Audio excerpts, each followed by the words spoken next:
Hey folks, Storm here with another sculpture for you. This week we're doing Eve from Stellar Blade. This sculpt is brought to us by Bulkamancer, who has also done Melina and Torrent for us in the past. So we have a great sculpt here for you guys, and we're going to have a little bit of a challenge this week because we're going to be painting her as she was in the video game, and if you've ever seen pictures of her, she's very shiny and glossy.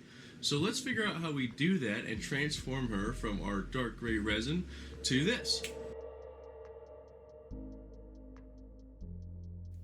As always, we're going to start with some black primer to cover everything and give the paint something to grip to. Now, the black primer also serves another function, and that is to give us our shadows. So if we pair the black primer with a white highlight, for example, or colorful pre-shading as you've seen me do in the past, you can actually use it to create shadows and highlights. So the black primer really serves a dual purpose.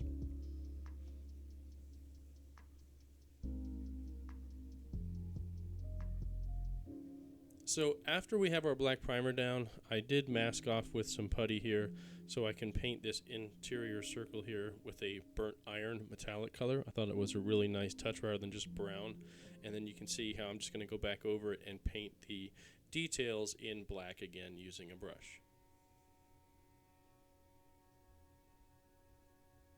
Next up, I'm going to dry brush the edges with some silver metallics, and that's just to help bring out some of the details over top of that black primer that we put on the outside, which we just use the black primer as our black base coat. And then the next thing we're going to do is bring up some details on these wires, and I just used like a bluish gray color to add a little bit of depth and color to these wires, and you can see I'm just painting the edges of them so we keep the depth on the inside.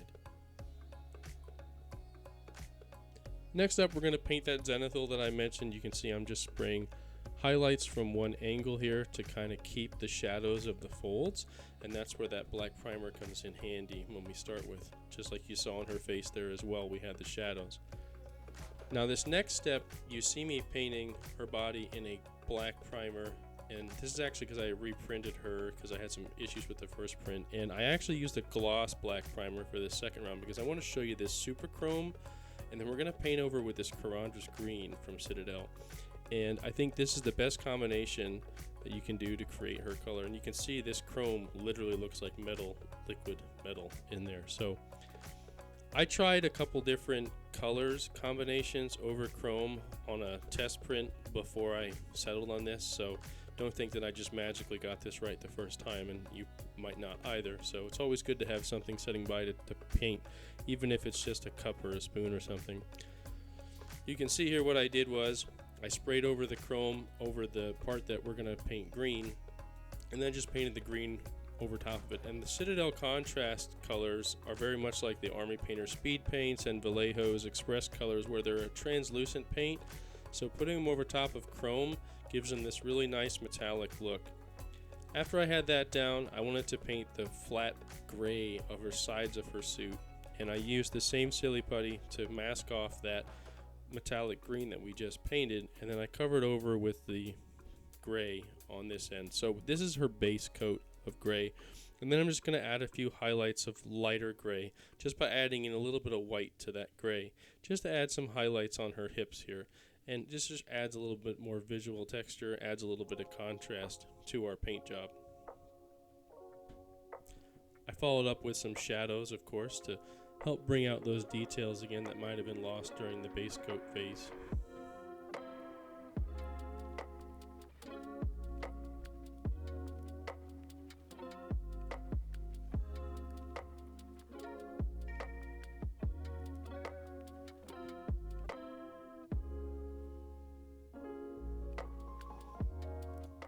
Next, we're going to take care of her flesh, and what we're going to do is start with a pink on top, over top of that white zenithal that we had done before.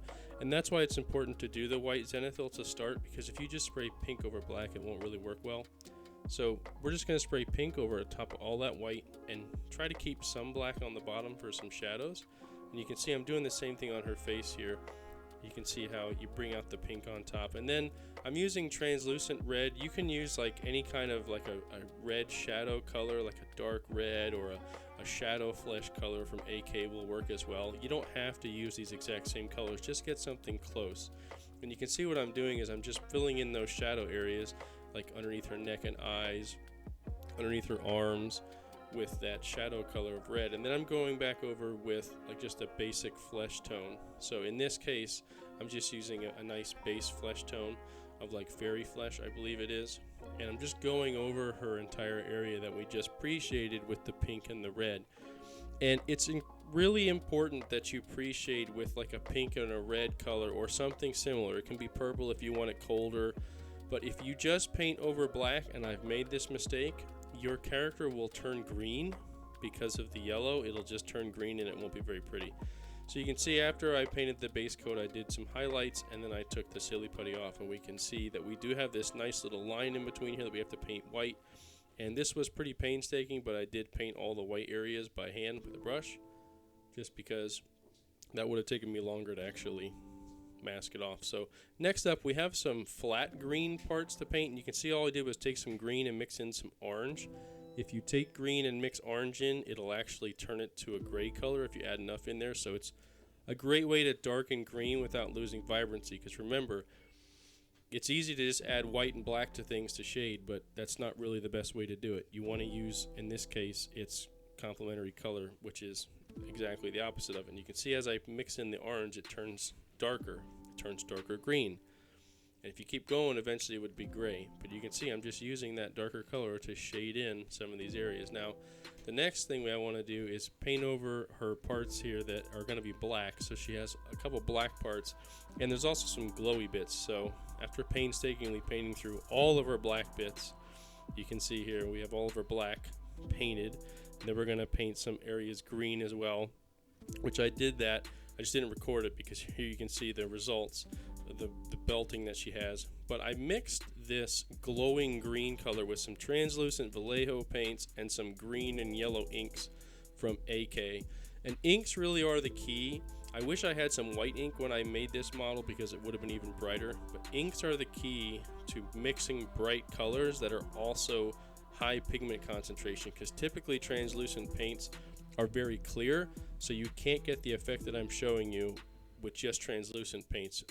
You have to use some inks, and you can see how I tried to make those parts almost look like they're glowing.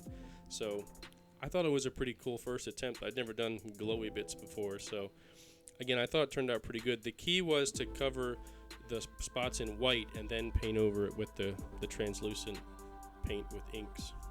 So anyway, next up is all these little details, and you can see I'm just painting all this by hand with a zero brush from AK and some paint flow improver and water mixed in with my paint to thin it down, and it flowed off the brush really nicely. You can see all the details on this figure. Quite a lot of details, and really well done by Bulkamancer. She also has this cool little scarf thingy, which you can see I just painted up with the same colors, but then I dry brushed the edges of the folds to kind of bring out the brightness of it, because it's a nice bright white. It just adds a little bit more depth to it, and I just think this looks really good so far. You can see I painted all these details on the hand, just the same flesh colors, same colors for her suit. The only thing really different here is I had to paint a blue spot on this sword, which I think this is like how it hooks onto her back or something. Again, I haven't played the game only because I'm a PC user and this is PlayStation only, but let's not get into that. We'll talk about the art here. So again, black and chrome for that. I also did reprint that piece that you probably saw in the beginning that was gray. I reprinted it clear because I looked up her outfit and I was like, oh, that's actually clear. So reprinted it in clear, and then I painted obviously the black and green parts, the same as what you've seen me do. And I just love the details on this model. I mean, it's a cool character, and Bulkamancer did a great job.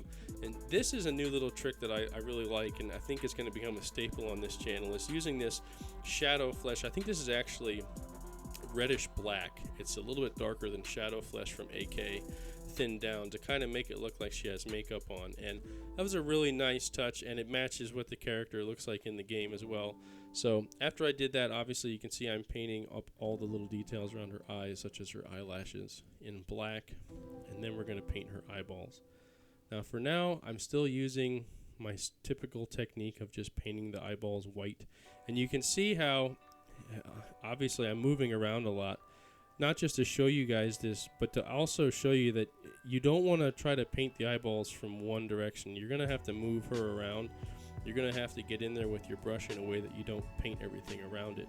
And it's okay if you touch up some of the black, just fix it with black because it's easy to cover up. Next, her eyes are like this nice hazelish brown color, so I picked a nice light brown color to paint her eyes, or her irises, I should say, and just filled them in. And again, it's good to have a reference photo so you know exactly where to paint her eyes. And it's even better when you have a sculptor that actually raises the irises a little bit to help you out. Hint, hint to anyone out there who does this stuff. So after that, I put in her pupils. And then I think we just have her lips to do. Yeah, how about some lips? So one of the things I've been doing is just using Vallejo's reddish flesh to keep like a natural look. And I've actually matched it to photos, and it definitely matches up to a lip color. But if you want anything else like lipstick, obviously, then you can add a little bit more, but it's a great natural color if you want to stick with that. The last trick is her hair. So dry brushing hair is a nice little trick. I already had it a black base coat, but her hair is actually a dark brown, and if you dry brush with a lighter brown color over the black, you get this natural looking brown hair without it just being all brown. You actually make volume, which I think looks really nice. And with that, folks, we have our finished Eve.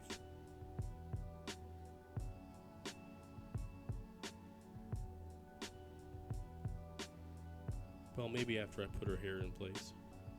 How about now? Is she done now? Oh, yeah.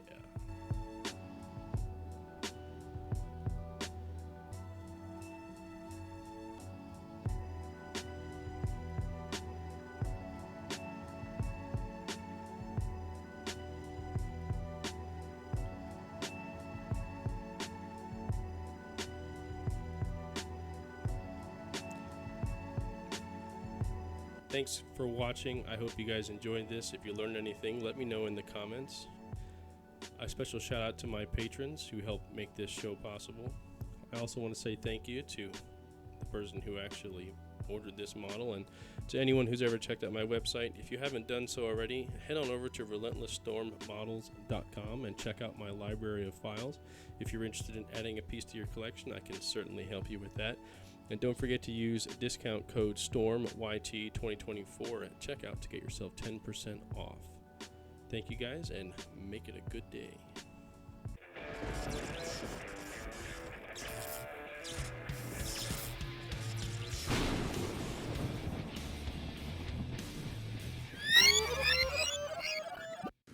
Hey folks, Storm here with another statue for you. This week we're going to be doing... What is the name of this character? Eve this week. This one here is going to be a little bit different. So let's learn how we make some nice glossy anime, but blah blah blah, I don't know.